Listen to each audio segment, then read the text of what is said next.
नमस्कार. मी प्राध्यापक गोपाल कुकडे, नागपूर AGS करिअर अकॅडमीच्या यूट्यूब चॅनलवर आपले सर्वांचे स्वागत आहे. मी सध्या नागपूर ह्या ठिकाणी काल दिनांक 5 जून 2026ला काल जिल्हा परिषद नागपूर आणि विभागीय मावक कार्यालय मागासवर्गीय कक्ष या ठिकाणी भेट देऊन आलो. त्या ठिकाणी असलेली जी परिस्थिती आहे ती संपूर्ण आपल्या पात्रताधारकांना सांगण्यासाठी हा व्हिडिओ आहे. आपला आधीपासूनचा जो प्रयत्न आहे सगळ्यांचा आणि जी आशेचं किरण आहे शिक्षक भरती जी 10 वर्षापासून प्रलंबित होती त्याच्यानंतर सुरू झाली 2017, 22 आणि 22चे जे अनुभव आहेत त्या अनुभवातून जो शिक मिळाली की जे आपल्याला शिकवण मिळाली त्या अनुभवातून, तो अनुभव काही चांगले आहे काही वाईट आहेत. त्याच्यासाठी म्हणून प्रत्येक पात्रताधारक त्याच्या पोटतिडकीने काम करत असतो, ज्या त्या संघटनेचे निवेदन फिरवत असतो. पण तरी पण पात्रताधारकांच्या पदरी शेवटी निराशा येतो आणि जो यश येतो तो मोजक्याच लोकांना मिळतो.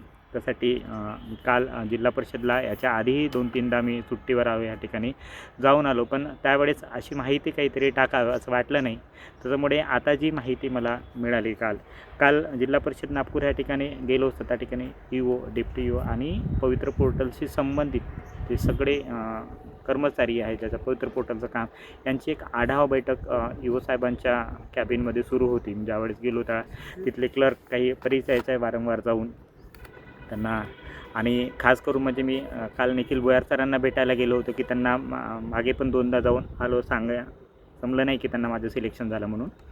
तर आढावा बैठक पवित्र पोर्टलच्या संदर्भात आणि जी जनगणना आहे, जनगणनेमध्ये काही शिक्षकांच्या समस्या होत्या त्याच्या संदर्भात पवित्र पोर्टलवरती जागा अपलोड करण्यासाठी बऱ्याच ह्या ठिकाणी आमचे नागपूर जिल्ह्याचे पालकमंत्री आहेत. त्यांनी ज्या ठिकाणी त्यांनी जनता दरबार घेतलं, प्रत्येक तालुक्याच्या ठिकाणी त्यांनी शिक्षकांची मागणी करण्यात आली. साधारणतः एका तालुक्याला 100 ह्या प्रमाणात साधारणतः 1200-1500 जागा नागपूर जिल्हा परिषदला एकटी शिक्षकांची मागणी आहे पालकमंत्र्यांच्या मार्फत EOने. तशी त्यांनी आश्वासन दिलं की आम्ही भरती करणार म्हणून.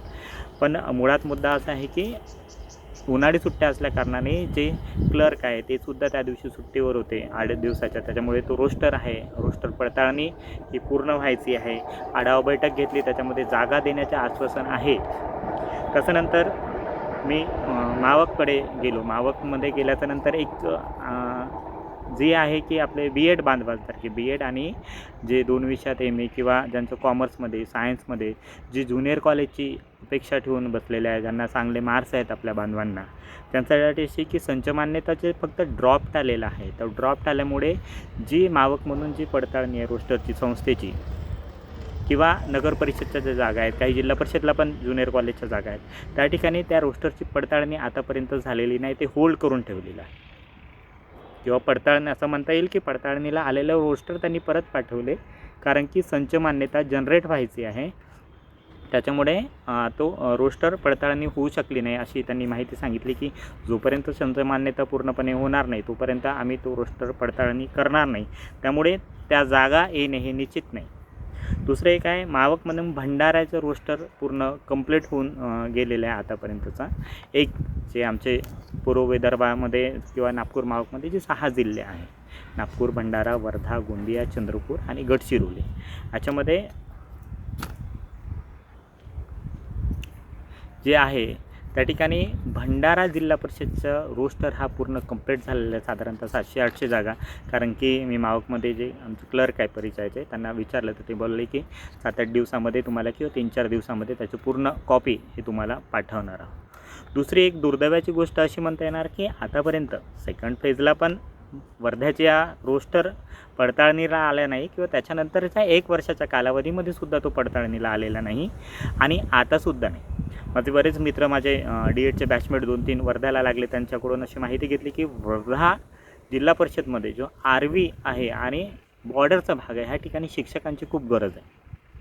जी वर्ध्यापासून साधारणतः 100 किलोमीटरच्या एरियामधला जो एरिया आहे, 70 किलोमीटरच्या परिसरातला जो एरिया, त्या ठिकाणी शिक्षकांची खूप मागणी आहे. कारण की एक शिक्षकी शाळा आहे आणि विद्यार्थी संख्या. पण वर्धा जिल्हा परिषद CO किंवा तिथला जो शिक्षण विभागाचं कार्यालय आहे ते पडताळणीसाठी का बरं पाठवत नाही हे त्यांनाच माहिती असायला पाहिजे. कदाचित माझं मते असं वाटते की जे समायोजित शिक्षक आहेत संस्थेवरून किंवा कुठे फ्रॉड शिक्षक आहेत, जे मागचं प्रकरण गाजलेलं होतं नागपूर विभागाचा, त्यांना कुठंतरी समायोजन करण्याचा त्यांचा छुपा उद्देश असेल, त्याच्यामुळे तिथला रोस्टर आतापर्यंत पडताळणीला आलेला नाही. दुसरं एक आहे गडचिरोली, ज्या ठिकाणी सर्वात जास्त जागा आहे विदर्भामध्ये. कारण की पहिल्या फेजला बोटावर मोजण्यासारख्या जागा आल्या, सेकंड फेजला जागा आल्या नाही. त्या ठिकाणी 1-2 जागा बंगाली माध्यमाच्या आल्या. आपलेच ते मंडल सर त्या ठिकाणी बंगाली माध्यमाच्या शाळेवरती लागलेले आहे, ते त्यांचं अभिनंदन. त्या ठिकाणची पण रोस्टर आतापर्यंत पडताळणीला आले नाही, कारण की त्यांचं पेज असं आहे की माहिती काढल्याच्या नंतर माहिती काढल्याच्या नंतर असं माहिती पडलं की त्या ठिकाणी पेस आहे आणि त्याच्यामध्ये 50% जागा भरण्याची परवानगी दिली, तर त्याच्यामध्ये बायफार्केशन सुरू आहे. वरून नवीन आरक्षण आला, ACBचे आरक्षण आहे, AWS आरक्षण आहे, त्या आरक्षणामध्ये त्या जागा बसवायच्या आहेत. त्याच्यानंतर ST पेसाच्या ज्या जागा होत्या 12,500 जागा सरकारने जे आश्वासन दिलं, त्या जागाचं बायफार्केशन कुठं करणं, शिक्षकांच्या किती जागा आहे, शिक्षकेतर कर्मचाऱ्यांची किती जागा आहेत, याच्यासाठी तिथला जो रोस्टर आहे तो पण पेंडिंग आहे. त्या ठिकाणी त्या दिवशी एक गोंदिया जिल्हा परिषदच्या शिक्षकांच्या रिक्त आणि भरलेल्या आणि कार्यरत पदांचा एक ड्रॉप बऱ्याच म्हणजे सगळे आपले जे सहकारी शिक्षक भरतीमध्ये काम करणारे जे संघटनाचे अध्यक्ष आहेत त्यांनी आपल्या यूट्यूब चॅनलला टाकलेला, आपल्याही चॅनलला होत असतो. त्या ठिकाणी तो जागांचा कच्चा मसूदा आहे, तो रोस्टर नाही आहे, तो रोस्टर कंप्लीट व्हायचा आहे, त्याचं पण पडताळणी सुरू आहे. मी माहिती काढली तर नागपूर जिल्हा परिषदच्या रोस्टर साधारणतः उद्यापासून किंवा परवापासून या 2-4-8 दिवसामध्ये तो पडताळणीला पुन्हा जाईल. त्या ठिकाणी तिथले क्लर्क आमचे परिचयाचे आहे आणि महत्त्वाचं म्हणजे ते रिलेटिव्ह आहेत, त्याच्यामुळे तिथून पूर्ण माहिती मिळत असतं आपल्याला. हे झाल्याच्या नंतर चंद्रपूरचं रोस्टर पडताळणी सुरू आहे. नागपूर, चंद्रपूर, गोंदिया 3 आणि भंडाऱ्यात झालेली आहे. फक्त आमच्या विदर्भातल्या 2 जिल्हा परिषद अशा आहे की त्यांचे रोस्टर आतापर्यंत पडताळणीला आले नाही किंवा त्यांनी तसं कोणत्याच प्रकारचा पत्रव्यवहार केलेला नाही. म्हणून आता आव्हान काय आहेत आपल्यासमोर? आव्हान असे आहेत की पवित्र पोर्टल जे सुरू झालेलं आहे हे एक चांगली गुड न्यूज आहे आपल्यासाठी, कारण की त्याच्यामुळे ॲटलिस्ट कामाला वेग येणार. कसं असतो ते आज करे सो कल करे सो परसो कर, अशी जी प्रवृत्ती असते आपल्या याच्यामध्ये किंवा अधिकारांमध्ये असते, ती पवित्र पोर्टल सुरू झाल्या कारणाने यांच्यावरचे एक दडपण आलेलं आहे की आपल्याला काम पूर्ण करायचं आहे. मग काम पूर्ण करायचं आहे तर पण त्याच्यामध्ये दुसरा एक प्रश्न असा आला की उन्हाळी सुट्ट्या. आता एक रोस्टर कंप्लीट करणारा क्लर्क हा एकच असतो त्या जिल्हा परिषदला आणि मावकमध्ये गेलं तर 6 टेबल लागलेले आहेत, 6 जिल्ह्याचे 6 टेबल. त्याच्यामधला हेड क्लर्क वेगळा, त्याला वेगळे कामं असतात. एक असिस्टंट क्लर्क आहे, तो बिचारा आपला ड्रॉप तयार करत असतो. त्या ठिकाणी एक जरी व्यक्ती त्या ठिकाणून सुट्टीवर जरी गेला 3-4 दिवसाच्या, तर तो काम 10 ते 15 दिवस पेंडिंग होतो. चंद्रपूरवरून यायला साधारणतः 4 घंटे लागतात. 4 तासामध्ये आला आणि त्या क्लर्ककडे जर दुसरंच काम असेल, चंद्रपूरच्या डेस्कवर जर दुसरंच काम असेल, तर तो थांबतो 5 वाजतापर्यंत, त्याची एनर्जी लॉस होते, तो जातो पुन्हा 3 दिवसांनी परत येतो, कारण की दुसऱ्या दिवशी परत येण्याची त्याची कॅपॅसिटी नसते, कारण की विदर्भामध्ये ऊन इतकी आहे. आता सध्या मी उन्हामध्येच एका लिंबाच्या झाडामध्ये छान कृषी विद्यापीठामध्ये बसून, तुम्हाला वाटत असेल सर कुठं बाहेर बसले आहे, कारण की इकडे परीक्षा सुरू आहे बाजूला, त्याच्या कारणाने. दुसरं एक आहे पोर्टल आणखी 1-2 महिने सुरू राहणे गरजेचे आहे. तर का बरं? मला वाटत असेल बऱ्याच लोकांना सर पोर्टल बंद झाला पाहिजे, जाहिराती अपलोड झाल्या असेल. कदाचित एकाही जिल्हा परिषदची जाहिरात पोर्टलला अपलोड झालेली नाही, संस्थेच्या जाहिराती अपलोड झालेल्या आहे काही प्रमाणात. मग जिल्हा परिषदच्या जाहिराती मागच्या वेळेस पण तसंच झालं, सेकंड फेजला पोर्टल बंद झाला आणि 3 दिवसांनी रोस्टर जिल्हा परिषदला परत आला चेक करून, पडताळणी करून. आता उन्हाळ्याच्या सुट्ट्या असल्याकारणाने कदाचित CO कुठं कामाला सुट्टीवर गेले असेल 1-2, कारण की COच्या सहीनं फॉर्म नमुना 8A असतो, त्याच्यामध्ये ते नमुन्यावरती प्रत्येक नमुन्यावरती COची सही असते, EOची पण सही असते. CO चीफ एक्झिक्युटिव्ह ऑफिसर, मुख्य कार्यकारी अधिकारी, त्यांच्या सह्या असते, त्यांच्याशिवाय तो रोस्टर पास होत नाही.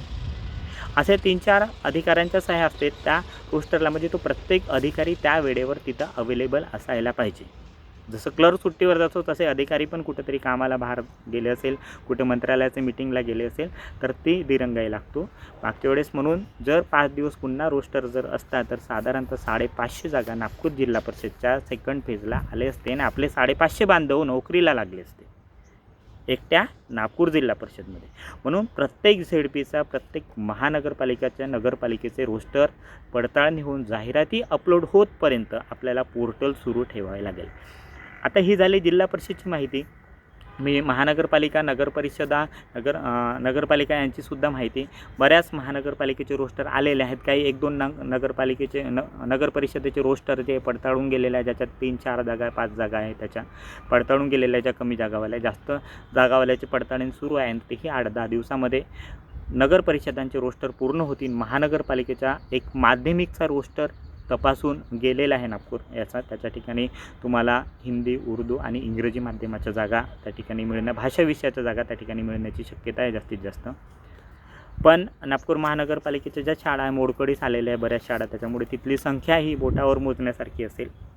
आता पोर्टल सुरू राहण्यासाठी म्हणजे एक आपली जबाबदारी आहे, प्रत्येक शिक्षक पात्रताधारकांची जबाबदारी आहे की जसं 15 तारखेला पोर्टल बंद होणार आहे, त्याच्या 3-4 दिवसाआधी मेल मोहीम, एक दबाव तंत्र, मेल मोहीम, आपले जे आमदार आहेत, जे लोकप्रतिनिधी आहेत, त्यांच्यामार्फत तुम्ही त्यांची निवेदनं घेऊन प्रत्येक पात्रताधारकांना एक साधारणतः 10 ते 15 शिक्षक ओळखीचे असतात आणि ते 10 ते 15 शिक्षक कोणत्या ना कोणत्या संघटनेचे सदस्य असतात. त्यांची निवेदनं महाराष्ट्रामध्ये शिक्षक भरतीसाठी काम करणारे माझे सगळे सहकारी, सगळ्याच संघटनेचे, कोणीच एका स्पेसिफिक संघटनेचं नाव नाही घेत, सगळ्या संघटनेचे ज्यांच्याकडे निवेदनं आहेत. आपण प्रत्येक व्हॉट्सअप ग्रुपला आहात, त्या व्हॉट्सअप ग्रुपला निवेदनं येतात की तुमच्या जिल्हा परिषदला निवेदनं, तुमच्या आमदारांना निवेदनं द्या, तुमच्या मंत्र्यांना निवेदनं द्या. ते निवेदनं त्या शिक्षक त्या जिल्हा परिषदला पोहोचणे आवश्यक आहे, नगरपरिषदांना पोहोचणे, कारण की याच्यामुळे दबाव वाढतो. जो निवेदन जातो त्या निवेदनावर काही ना काही कारवाई त्यांना करणे आवश्यक असते, कारण तो एका स्पेसिफिक लेटर हेडवर आलेला आहे. तुम्हाला तेही नाही मिळत असेल तर साधा अर्ज करा तुमच्या नावाने की आमच्या जिल्हा परिषदच्या, मी ह्या जिल्ह्याचा पात्रताधारक आहे, ह्या जिल्हा परिषदच्या शाळेची पवित्र पोर्टलला जाहिरात तुम्ही देण्याची कृपा करा. तुमचा हँड रिटन अर्जसुद्धा तुम्ही RTI दाखल करा. प्रत्येक जिल्हा परिषदला साधारणतः 10-15 असे RTI जरी दाखल केले की काय पोझिशन आहे, काय स्थिती आहे, रोस्टर झाले का नाही, संच मान्यता काय आहे, त्याच्यानुसार आम्हाला माहिती पाहिजे, त्याचा डाटा घ्या. कारण की एक भीती असतो की RTIमध्ये आपण जर RTI दाखल केले आणि त्याच्यामध्ये जर 500 जागांची माहिती आपण दिली तर पात्रताधारक कोर्टामध्ये जाण्याची ही भीती त्यांनासुद्धा असते. त्याच्यामुळे काय करतात ते त्याच्यावरती कारवाई करत असतात. दुसरं एक आहे, तुम्हाला सांगितलं दबाव तंत्र. पुन्हा आता कंडिशन काय याच्यामध्ये, तुम्ही झेडपीमध्ये गेल्याच्यानंतर झेडपीवाले सांगतात की मावकमध्ये आमचं रोस्टर गेलेलं आहे. बरोबर आहे, आपण मावकमध्ये जातो. जसं मी नागपूरला गेलं तर आजूबाजूला असल्या कारणाने मावकमधून तुरंत झेडपीला जाता येतो, झेडपीमधून ना मावकला जाता येतो. आता भंडाऱ्याचा कॅन्डिडेट असेल तर भंडाऱ्याला जाऊन तू नागपूरला येऊ शकत नाही मावकमध्ये माहिती काढायला. आपल्यामध्ये कोलॅबरेशन असायला पाहिजे. प्रत्येक पात्रता ग्रुपमध्ये आहेत, कुठं नाही कुठे सांगायचं की बाबा एक दिवस तू मावकला जाऊन, आणि मावकमध्ये गेल्याच्यानंतर सांगतात की झेडपीने आणलेलं नाही आतापर्यंत. बरोबर आहे. आता जसं मी वर्ध्याला जाऊन विचारलं तर ते सांगेल आमचं रोस्टर कुठं गेलं आहे, मावकमध्ये गेलेलं आहे, त्यांनी चेक करून दिलेलं नाही. म्हणजे हे एकदम चेंडू बनवायला, फुटबॉल म्हणजे भिंतीला चेंडू मारला तर वापस आपल्याकडेच येणार. म्हणजे तुम्ही मावकला जा किंवा झेडपीला जा, सगळं परिस्थितीची दोष असतो तो आपल्याकडेच मारून फेकला जातो की ते त्याचं नाव म्हणजे उडवाउडवीची जबाबदारी झटकण्याचं काम करतात. पण हे जबाबदारी झटकत असेल तर काल तसंच मी RTI टाकल्याच्या नंतर आमच्या मावकमध्ये म्हणा की आम्हाला काय एवढं काम असतो का, बाकीचे कामं नसतात का आम्हाला की हे करण्याचे, तुमच्या काय RTIचे उत्तर देतात कशाला पाहिजे काय पाहिजे. मी त्यांना सांगितलं की तुमची जबाबदारी आहे, नॉट कॉन्फिडेन्शियल. म्हणजे कोणताही रोस्टर, कोणत्या शाळेची पदसंख्येचा रोस्टर असेल तो कॉन्फिडेन्शियल नसतो, प्रत्येकाच्या अधिकाराचा असतो. एखादी कॅटेगरीने दुसऱ्या कॅटेगरीला जागा वळवली, एखादा आरक्षणाचं हे असतं समांतर बिंदू, सगळ्यांचं म्हणजे संविधानिक अधिकार आहे आपला, तो आरक्षणाचा प्रश्न पडतो. त्या ठिकाणी त्यांना म्हटलं कॉन्फिडेन्शियल नाही, ते म्हणे आम्हाला सांभाळून ठेवण्याचा अधिकार आहे. एक क्लर्क बसले होते, 150 आणे होते, कोणत्या संस्थेचे ते मला नाही माहिती. ते म्हणे हा रोस्टर आम्हाला तुम्हाला कसा करणार. म्हटलं कॉन्फिडेन्शियल आहे का. त्याच्यानंतर त्यांनी माझा RTIचा अर्ज स्वीकारला आणि ते त्याचं उत्तर देतील तर आपले क्लर्क जे आहे ते फॉरवर्ड करतात, ते परिचयाचे आहेत, मित्र आहे चांगले. त्यांनी म्हणाले की सर हे प्रत्येक जिल्हा परिषदला मी माझ्याकडून पाठवतो, तर जिल्हा परिषदकडून तुम्हाला सगळी माहिती मिळून जाईल किंवा माझ्याकडे तयार झालं तर मी स्वतःच पाठवणार. म्हणून आयुक्ताकडून पत्र निघालं आहे, आयुक्त कार्यालयाकडून की रोस्टर पडताळणी करा आणि जागा अपलोड करा. तसंच मंत्रालयातून आपल्याला त्या ठिकाणी जाऊन वारंवार विचारणा करावं लागेल आमच्या लोकप्रतिनिधीच्या मार्फत करा की स्वतः जाऊन करा. एक मी नोकरीवर असल्या कारणानं बऱ्याच गोष्टीचे बंधनं असतात, तरी मी जाऊन त्या ठिकाणी एक संबंधाखातीर आणि आपल्या पात्रधारकांच्या खातीर मी त्या ठिकाणी जाऊन माहिती करतो. पण खूप असा टिट फॉर टॅट करता येणार नाही. तुमच्याकडे अधिकार आहे सध्या टिट फॉर टॅट करण्याचा. जे पहिल्या वेळेस जो असा माझ्याकडे अधिकार होता जाऊन भांडून यायचा, तुमच्याकडे अधिकार आहे. 10-12 लोकं गेल्याच्या नंतर डोकी दिसल्या पाहिजे त्या ठिकाणी. तो पात्रधारक आहे हे कोणी विचारत नाही, कोणी विचारत नाही. तुम्ही कोण 4 गावातली मुलं घेऊन गेले तुमच्या, त्यांना वाटलं हां आमच्या आहे डिएड बेड, ते कोणाला एकालाच प्रश्न विचारतात. ते करावं लागेल, दबावतंत्र आणावं लागेल. पोर्टल साधारणतः 1 ते 2 महिने तुम्हाला आधी पण सांगितलं सुरू असेल तर सगळ्या जाहिराती येतील, नाहीतर अंधकारमय स्थिती आहे शिक्षक भरतीची. कारण सरकारला अनुदानित सिस्टम जी आहे ती कोलमडून पाडायची आहे. मी जर विचार केला असेल की एक बघा आपल्या तालुक्याला कधी CBSEची स्कूल दिसली नाही, जिल्ह्याच्या ठिकाणी राहायची. आज तालुक्याच्या गावाच्या ठिकाणी CBSEची स्कूल आहे. आज मी ज्या ठिकाणी देगलूर बिलोली परिसरात आहे, शंकरनगरच्या बाजूला CBSEची स्कूल झालेली आहे. म्हणजे केंद्रांना प्रायव्हेट स्कूल वाढवायचे आहेत, सरकारी अनुदानित स्कूल बंद करायचं आहे. तुमची जबाबदारी पण एक आहे की एका व्यक्तीने, मी आत्ताच आमच्या एका नागपूरच्या परिचयातल्या त्याच्या मुलाला जिल्हा परिषदच्या शाळेमध्ये दाखल करायला लावलं. इंग्रजी माध्यमाच्या शाळेतून त्यांनी मानलं आणि टाकलं. जे आमचे जिल्हा संघटनेचे अध्यक्ष आहेत लीलाधर ठाकरे सर, ते तिथले मुख्याध्यापक आहेत. त्यांना नंबर शेअर केला, त्यांनी हे केलं. तसं नंतर आहे महानगरपालिकेचं. दुसरं एक आहे की 100 प्रेफरन्स आहे फक्त, आणि 100 प्रेफरन्समध्ये एक जबाबदारी अशी आहे की कमी प्रेफरन्स असले तर आपल्याला चान्ससुद्धा कमी यायला लागण्याचे. का आहे तुम्हाला एक मागे एक तलाठी भरती झाली होती, त्याचं एक उदाहरण देतो की साधारणतः उदाहरणार्थ भंडारा, नागपूर आणि वर्धा तिन्ही ठिकाणी तलाठी भरती झाली, सरळ सेवा भरती आहे.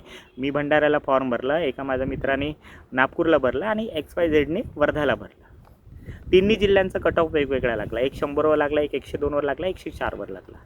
आता एका जिल्ह्यामध्ये 100वाला लागला आणि एका जिल्ह्यामध्ये 103वाला 102वाला लागला नाही. म्हणजे ही स्थिती होणार आहे. 100 प्रेफरन्स असल्याकारणाने आपल्याला संधी कमी आहे, त्याच्यामुळे जास्तीत जास्त जागा येते. प्रत्येकाच्या जिल्ह्यात जागा येते, ते आपापल्या जिल्ह्यामध्ये आजूबाजूच्या 100 प्रेफरन्स टाकेल त्या ठिकाणी आणि त्या ठिकाणी लागण्याची शाश्वती वाढतो. म्हणून जास्तीत जास्त जागा. बरेच लोकांना वाटत असेल मला 150 मार्क आहे, माझं काय होणार आहे. अरे बाबा 150 मार्कामध्ये तर तुझ्या आधी फक्त काय 100 लोकच आहेत का? 150 मार्काच्या वरती 1000 लोक आहेत ना. मग त्या 1000 लोकांनी तोच प्रेफरन्स टाकला तर 150वाला पण लागणार नाही. म्हणून ही एक धोक्याची घंटा आहे त्या ठिकाणी. म्हणून एक जास्तीत जास्त जागा आल्या तर त्या ठिकाणी संधी वाढेल. पुन्हा नव्याने राऊंड लावण्यासाठी आपण प्रयत्न करू शकतो. आणि कमी जागा आल्या तर 10% रिक्त अपात्र गैरहजरचा काय हाणून पाडलं यांनी. म्हणजे हे सरकार असो की अधिकारी, सरकारपेक्षा अधिकारी असो, हे कोर्टालासुद्धा ऐकणारे नाही आहेत. एक उदाहरण सांगतो याच्यामध्ये. कारण ज्यावेळेस सत्तापक्ष हा प्रबळ असतो त्यावेळेस सुप्रीमसुद्धा त्यांना दबत असतो, सुप्रीम कोर्टसुद्धा दबत असतो. आणि ज्यावेळेस सत्तापक्ष हा कमजोर असतो त्यावेळेस सुप्रीम कोर्ट हा वरचढ असतो. हा इतिहास आहे. बघा तुम्ही इंदिरा गांधीजींच्या काळापासून बघा की त्याच्या आधीपासून, जी ज्यावेळेस 42वी घटना दुरुस्ती झाली होती, 44वी घटना दुरुस्ती, त्यावेळेस इतिहास बघा त्यावेळेस. कारण शेवटी एकमेकाला जे लोकशाहीचे खांब आहे एकमेकावर डिपेंड आहे. मी लागणार त्याबरोबरच माझ्यासोबत इतर 10 लोक लागल्या पाहिजे, ही मानसिकता असायला पाहिजे आपली. त्याच्यामुळे तुम्हाला मिळते त्या संघटनेचा निवेदन त्या जिल्हा परिषदला. एखाद्या व्यक्तीला वाटलं की मी 2-4 संघटनेचे निवेदन नेऊन टाकतो, टाका तुम्ही त्या ठिकाणी. कारण दबाव तंत्र यायला पाहिजे सगळ्याच संघटनेचं. मी कुणाचं स्पेसिफिक नव्हतं, ज्याचा मिळतो त्याचा सगळ्याच संघटनेचे निवेदन त्या ठिकाणी पोहोचणं आवश्यक आहे. आयुक्त कार्यालयाला पोहोचणं आवश्यक आहे. आणि कोणीही त्या ठिकाणी एक असतो की मी मोठा हे म्हणण्यापेक्षा माझ्यामुळे किंवा माझ्या एका छोट्याशा त्या प्रयत्नामुळे माझ्या तमाम 1000 बांधव लागायला पाहिजे, ही मानसिकता त्यावेळेस येणार. कारण की ही एकट्याची जबाबदारी नाही, ही सगळ्यांची सामूहिक जबाबदारी आहे. शिक्षक भरतीमध्ये जागा यायला पाहिजे. जर आपण लागलो नाही, आज 22-23,000, 20,000, 25,000 लोक जर लागलो नाही तर एक लक्षात घ्यायचं की पुढील काळामध्ये गोरगरिबांच्या पोरांना शिक्षण घेणे हे मुश्किल होऊन जाणार. जसं आपण प्रायव्हेट हॉस्पिटलमध्ये इलाज करू शकत नाही, आपण मेडिकलला जातो, ती स्थिती राहणार आहे की आपण शाळा शिकूच शकणार नाही आपले मुलं. आपल्याला वाटत असेल मला नोकरी मिळाली म्हणजे मला ज्युनियर कॉलेज मिळालं म्हणून मी खूप चांगल्या शाळेमध्ये शिकवणार, नाही शिकवू शकत. आज तुम्ही शिक्षणाचा खर्च जर काढला तर पहिल्या वर्गापासून 12वीपर्यंत 15 लाख रुपये खर्च होतात एका पालकाचे, वर्षाला 1 लाख रुपये. सर्वसामान्य व्यक्ती नाही करू शकत. त्याच्यासाठी जिल्हा परिषद शाळा हे टिकायला पाहिजे. त्याच्यासाठी आपले सर्वांचे प्रयत्न हे आवश्यक आहेत. दुसरं एक आहे मला एवढंच आहे. आणि काही याच्यानंतरची असलेली जी मग उद्याला पुन्हा आम्ही डेप्टी डायरेक्टर कार्यालयामध्ये जाणार आहोत म्हणजे DYDला. त्याच्यानंतर पुन्हा एकदा जिल्हा परिषदला माझा राऊंड होणार आहे उद्याला. त्याच्यामुळे आणखी काही नवीन माहिती जर मला त्या ठिकाणी मिळाली तर मी तुम्हाला नक्कीच त्या ठिकाणी सांगणार आहोत. पुन्हा एक दुसरं गडचिरोली जिल्हा परिषद आणि तिथल्या नगर परिषदेचा जुना रोस्टर माझ्याकडे आलेला आहे. ते लवकरच तुम्हाला त्याच्यावरती सांगणार, कारण की त्या जुन्या रोस्टरनुसार त्या ठिकाणी बऱ्याच खूप साऱ्या जागा खाली आहेत.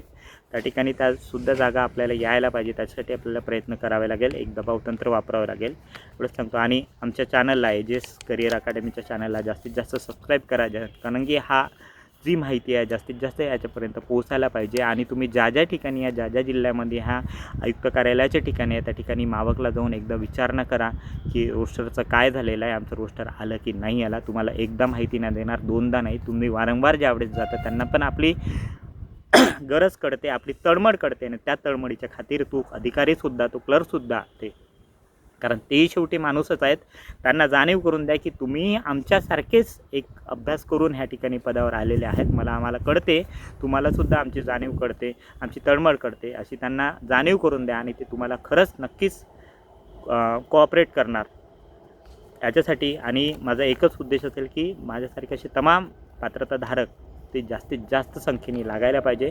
जेवढ्या जिल्हा परिषदच्या जागा महत्त्वाच्या त्या ठिकाणी संस्थेच्या जागासुद्धा महत्त्वाच्या, कारण ते शेवटी अनुदानित सिस्टमचा एक कणा आहेत. अनुदानित शाळा ज्या आहेत त्या आपल्याला वाटलं प्रायव्हेट शाळा, पण ते अनुदानित सिस्टमचा एक कणा आहे.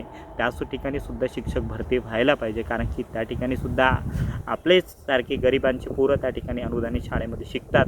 म्हणून त्यांनासुद्धा एक चांगले उत्कृष्ट दर्जाचे शिक्षक मिळणे हा त्यांचा अधिकार आहे. आणि हे अधिकार आपणच मिळवून देऊ शकतो. वेळ आली तर आपण आंदोलनाच्या बाबतीमध्ये पण आपल्याकडे टीम तयार असते, आपले नेते तयार असतात, त्या ठिकाणी ते सुद्धा प्रयत्न करतात पोटतिडकीने. त्यांचंसुद्धा अभिनंदन आणि त्यांच्या कार्याचं अभिनंदन, कारण की सगळ्यांसोबतच माझे संबंध इतके चांगले आहे. आणि प्रत्येकाचा विचाराचं जरी काही असेल विचाराने, पण त्यांचा एकच टार्गेट असतो की सगळ्या शिक्षक भरतीमध्ये जास्तीत जास्त गोरगरिबांची मुलं लागायला पाहिजे. बऱ्याच जे लोक आहे ते त्यांच्या पिढीतला पहिला शिक्षक, कदाचित पहिला सरकारी नोकरीवाला, म्हणजे माझ्या घराच्या पिढीतला मी पहिला व्यक्ती नोकरीवर लागणारा, जे कदाचित माझ्या मागच्या पिढी म्हणजे माझ्याकडे पाहून ते तरी हे घेते, प्रेरणा घेते आणि लागते. असं बऱ्याच म्हणजे एक व्यक्ती जर लागला तर तो त्याची अख्खी पिढी दुरुस्त होतो, ही सत्य परिस्थिती आहे. त्याच्यासाठी म्हणून ते लोक काम करतात, त्याचंसुद्धा अभिनंदन. मंत्रालयामध्ये बऱ्याच वेळाच तिथली अपडेट आपल्याला करून मिळतो, यूट्यूबच्या माध्यमातून मिळतो, त्यांचंसुद्धा अभिनंदन. आणि माझं शेवटी एकच नम्र विनंती आहे की ह्या यूट्यूब चॅनलला तुम्ही सबस्क्राईब करा, जास्तीत जास्त लाईक करा व्हिडिओला, आणि हा व्हिडिओ शेअर करा. आणि ज्याही लोकांचे तुम्हाला निवेदनं मिळतात म्हणजे आहेतच आपल्याकडे, प्रत्येक ग्रुपला आपण फक्त पाहतो आणि निग्लेक्ट करतो, किंवा तो वाचतच नाही, किंवा ती PDF उघडूनच पाहत नाही. त्या ठिकाणी फक्त ₹2 प्रिंट, ₹10 लागेल, खूप झालं तर ₹10-20 लागेल. पण ते ₹20 खर्च करण्यासाठी एक टाईमची तुम्ही 2 वेळची चहा नका पिऊ, पण तो निवेदन डाउनलोड करा. आणि संबंधित नाही तुम्हाला जाता येत असेल तर पोस्टाने पाठवा, साध्या पोस्टाने पाठवा. तुम्हाला ₹5-10 तिकीट लागेल. तुम्ही एक समजा की एक कोणी बंधू माझे खर्रा खात असेल कोणी, तर त्याने समजून जायचं की ते खर्रा मी 2 दिवसासाठी खाल्ला नाही, मी एक चांगलं काम केलं, एका संघटनेचं निवेदन मी त्या ठिकाणी पोस्ट केलं. आणि त्याला इन्व्हॉइस लावा. त्या इन्व्हॉइसमध्ये तुम्हाला तो पत्र पोहोचलं की नाही पोहोचलं त्याचा लेटर तुमच्या घरी येतो. आणि ते संबंधित ग्रुपला किंवा त्या संघटनेच्या जे अध्यक्ष असेल, जे कार्य करणारे असतील, जे आपले मित्र असेल, त्यांना तुम्ही फॉरवर्ड करा. ते आपल्या यूट्यूब चॅनलला टाकतील की अशा व्यक्तीने हे केलं. तुम्ही निवेदन देऊन कोणी मोठा होत नाही, किंवा न दिल्याने कोणी लहानसुद्धा होत नाही. पण ते एक आपला छोटासा जो प्रयत्न असतो, तो प्रयत्न आपल्या शिक्षक भरतीला वेग आणण्यासाठी, गती आणण्यासाठी तो आवश्यक असतो. त्यासाठी मी एवढंच सांगतो की जास्तीत जास्त तुम्ही प्रयत्न करा, आणि जागा येतील एवढीच जास्तीत जास्त जागा आल्या पाहिजे. हाच आपला एक अजेंडा आहे, आधीपासूनचा प्रत्येकाचा अजेंडा आहे, आणि तो यायला पाहिजे.